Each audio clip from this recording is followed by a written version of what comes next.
最近マックで天板によるフードロスが話題になっていました。転売する人は今回の件から入れた中国人のベラルーシが8割だそうです。要因として一部の転売で免税制度による転売がしやすいことがあると思います。もちろん日本国内において日本人より外国人を優遇すべきと声が大きい、それがあるべきですが、インバウンドを行ったり以上、消費税を取るべきだと石原さんの言いますか。これ僕は召喚集の間違いだと思ってます。中国人とベトナム人がいるというのは、単にその人たちが雇われてやっているだけで、ポケカというのがハッピーセットを買うよりも高く売れるんだったら、買い占めた方がいいよねっていう、経済的に至極当たり前の行為なんですよ。僕も多分日本にいたら、ひたすら人雇ってハッピーセット買って、メルカリで売ってると思いますよ。だってその方が儲かるんだもん。法律的には何の問題もないしね。なので、こういうことが起こるよねというのがもう日本の社会なんですよ。それが起こるという状態で、なぜそれをやったのかっていう任天堂とマクドナルドの問題で、多分任天堂とマクドナルドはこれ以降同じことを繰り返さないと思うので、任天堂とマクドナルドが進歩しました。っていう話なので、資本主義というのはこういうものだよねっていうのを、なぜ君らわからないっていう。別に僕多分ね、高校生でもね、この仕組み多分理解してめちゃくちゃ儲けてたと思うんですよ。友達ひたすら集めて、ハッピーセット買ってもらって、全部買い取るからって言って、メルカリにバンバン出すっていう。みんなやればもっと早く防げた問題なのに、なんでこれやんなかったのっていう、不思議なんですよ。昔はインターネットがなかったから、こういう風にやってどうやってさばいたらいいかわかんないけど、もう今メルカリあるよねとか、ネットでハッピーセットこうなるよねって言われてたわけじゃん。じゃあみんなやればいいじゃん。だってやれるようになってんだもん。法に触れないし。ってなると多分そういうのやらなくなるんですよ、メーカーが。メーカーが未だにやるということは日本人がやらないから、結果として出し抜いてやる悪いやつだけが儲けてしまうっていう。正直者を損する社会っていうのは僕良くないと思うんですけど、マクドナルドと任天堂っていうのは、それをほっといて正直者が損をする社会に加担しちゃってるんですよね。正直者が損をする社会にならないようにするには、こういうことが起きたらトラブルになるよねっていうので、むしろマイナスになるよねというのにした方がいいんじゃないかなと思います。人の幸せはやっぱり僕は科学とか経済ではなく宗教の方が作れると思ってるんですよね。経済的に幸せな人って基本的には相対的な話をするんですよ。他の人より儲かってるし、他の人よりお金があるから幸せっていう。日本だとだいたい年収2、3000万円を超えると、日常生活でお金が足りないと思うことはほぼないんですよ。投資をしたいとか、タワマンの高い物件に住みたいとかっていう、儲けたいとかは置いといて、食いたいものは何食っても別にそんなお金かかんないんですよ。すきや箸汁を毎日食ったとして、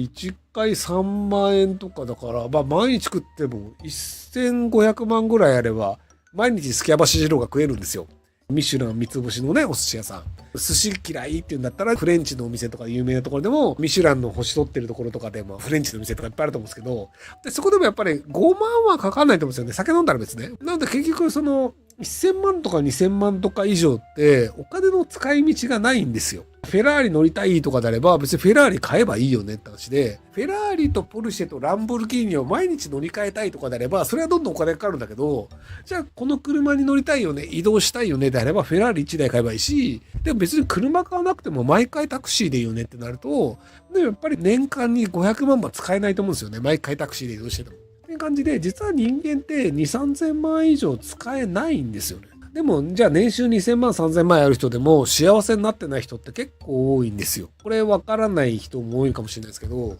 そこそこなお金持ちな人とかでも話をしてみると、いろんな不満があるんですよね。で、その不満というのは経済的ではない理由がほとんどなんですよ。モテないとか、自分がブサイクだと思い込んでいるとか、社会的に自分の存在が認められていないとか、っていう感じで心の問題になってくるんですよ。心の問題というのは、お金とか経済というのは基本的に解決することはできないんですよ。幸せを感じるというのは実は経済ではなくて、例えばじゃあ、あんまりお金がない家庭で育って普通に暮らしていて、寿司なんか月に1回食えればいいよねっていうので食っているっていう人がいたとして、でもその人が孫ができて、孫かわいいとかっていうね、孫の世話してて、孫が小学校入って、ちょっとずつ面白いこととか言い始めて、孫が頭良くなってって、中学高校とか行って、それなりに勉強して、自分の好きな仕事に就けるようになりました。よかったねって思って死ぬっていうのが、その人本人にとってはすごく幸せなことだと思うんですよね。自分自身がどうこうというのってどこかに限界があって、若い頃に美人だと言われてる人というのって40超えたら残念ながら美人ではありません。これね、結構日本の女性勘違いしてるんですけど、40過ぎたらどんなに美人でもやっぱ20代の方がいいって人いるんですよ。もちろんね、40代ですごい綺麗な人もいるし、20代でブサイクな人もいるんだけど、でも言うても40代の美人より20代の普通の方がいいよねっていう人って全然いるんですよ、日本人。なので、美人であるから自分に価値があるというのは、残念ながら年を取ったらもう不可能なんですよ。なので、どこかで綺麗であるとか、見た目がいいというのを諦めなければならないんですよ。若い時の価値観の美人がいいよね、賢い方がいいよね、頭がいいよねとかも、どこかで捨てなければいけないんですよ。だって年取ったら頭悪くなるからね。僕も最近ね、やっぱね、記憶力の悪さが一段と拍車をかけてきて、単語が本当に出てこないんですよ。20代だったら、すげえ集中してこれを覚えようと思ったらいけたよねっていうことが、やっぱり集中力がだんだん減ってきてるので、1日は集中できるんだけど、20代だとね、2日3日集中するとか、徹夜するができたんですよ。じゃあ、これが必要です。これを達成するためには30時間必要ですってなったら、30時間起き続けてやるとか、昔はできたんですよ、20代の頃は。でも今ね、だいたい途中で寝ちゃうんだよね。っていうので、能力を発揮するということができなくなるし、記憶力も悪くなって単語も出なくなるし、頭が良いというのは、もう能力としては下がって続けてるんですよ。僕はね、他の人もそうだと思うんだけど、見た目がいいっていう人もやっぱり下がり続けていくわけで、なので幸せを感じるというのは自分の能力に依存してはならないんですよね。なので毎日ゲームして楽しいとかで、僕昔よりは集中してゲームできないんですよ。クリアまで30時間っていうゲームだったら2日でクリアしてたんですよ。起きてぶっ通しできるから。でも今なんか3時間ぐらいゲームしたら他のことやっちゃったりして、でまた3時間ぐらいゲームしてまた他のことやってとかで、30時間のゲームをクリアするのに1ヶ月とかかかったりするんですよ。やる前期間が何日とかあったりしてね。なので集中力を発揮して自分がやりたいことを達成するということもできなくなっていて、幸せというのは何かというのを感じる能力というのも変わってくるんですよね。っていうのがあるので、自分の能力には依存しないものというので、自分が幸せを感じるとかっていうのを割とやれるようになった方が、人は幸せになるんですよね。僕は老いてますよ。白髪も増えてるしね。なのでね、そうそう、これがね、結構正しいと思ってて、全然関係ない文脈で昨日うちの彼女と話したんですけど、岸田奈美さんっていうライターさんの人がいて、弟さんがダウン症なんですよね。作業所かなんかで作業をするようになって、初めて給料をもらったっていう時に、ダウン症の弟さんがもらった給料で何をしたかっていう話があるんですよ。基本的には高校も出てないのか、多分養護学校かなんかに行って作業所で働くようになったので、特にスキルがあるわけではないんですけど、障害者雇用をしている作業所でバイト的な仕事をし始めて、初めて自分で稼いだお金というのが手に入ったんですよ。で、その弟さんというのが、そのお金で何をしたか。マクドナルドを買う。で、これがマクドナルドを買うは、別にマクドナルド大好きで、食事に行くって言ったらマクドナルドに行って、マック食べたいって言ってて食べたんですけど、ダウン症の弟さんがやったのは、マクドナルドを買って、家族や自分の友達に配るというのをやったんですよ。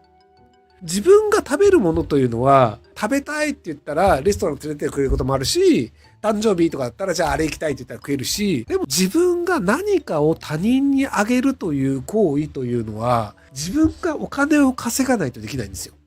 自分がお金を稼いで初めて他人に与える行為というのができることになったっていう、与える行為による幸せというのを弟さんは初めて体験して、それが面白いっていうので初任給全部使い切ってプレゼントしたらしいんですよ。昔僕ベーシックインカムを実現するにはどうしたらいいか会議みたいなのをニコニコ動画でやってたんですけど、その時に心理学の実験の話をしていて、アメリカで行われた実験で、おっさんおばさん若い人とかバーって集めて、一人ずつ5ドルをあげるわけですよ。今で言うと750円ぐらい。で、この5ドルを半分の人はこのまま5ドルもらって家帰っていいっす。5ドルもったやった。とりあえずタダで5ドルもらったからいいよね。半分の人。で、もう半分の人はその5ドルを誰かにあげてくださいって言われるんですよ。5ドルはタダでもらったんだけど、ただこの5ドルはあなた自身が使ってはいけません。それは近所の子供にあげるとか、ホームレスにあげるとか、困ってる人にあげるとか、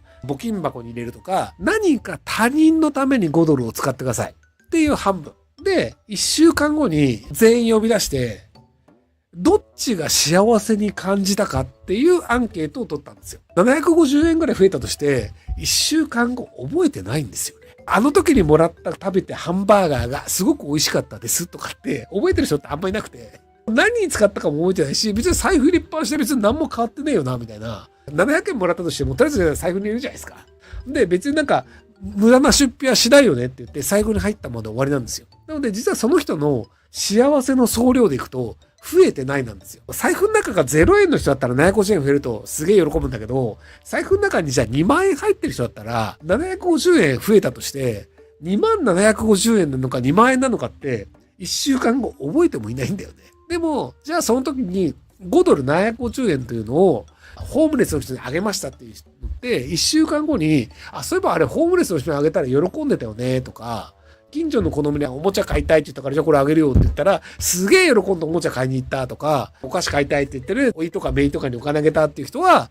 それをあげたことによって、めいが喜んでるとか、おいが喜んでるとか、ホームレスが喜んでるという記憶は残るんですよ。で、1週間後に結果としてどっちが幸せかというと、他人にお金をあげた人の方が幸せを感じるんですよ。っていう感じで、お金というのは自分自身に使うよりも、どう使ったかというところで、使い方によって幸せの感じ方って変わるんですよね。同じ金額でも自分のものにしてしまったら、1週間したら忘れるんですけど、他人にあげるとそれは幸せとして感じるっていうのがあったりするんですよ。合理的な科学とか効率の話でいくと、完全に間違ってて、効率でいくと自分自身に使った方がいいよね。自分自身の投資にした方がいいよねっていう話なんですけど、人間というのは面白い生き物で、そうはならないっていう。あげた方が実は幸せになるって話なんですけど、お金というのは誰かからもらった750円ってすぐ忘れるんだけど、例えば高校生で初めてバイトして働いてもらった給料っていう自分が働いたり何かをしたことによってその対価として得られたものっていうのは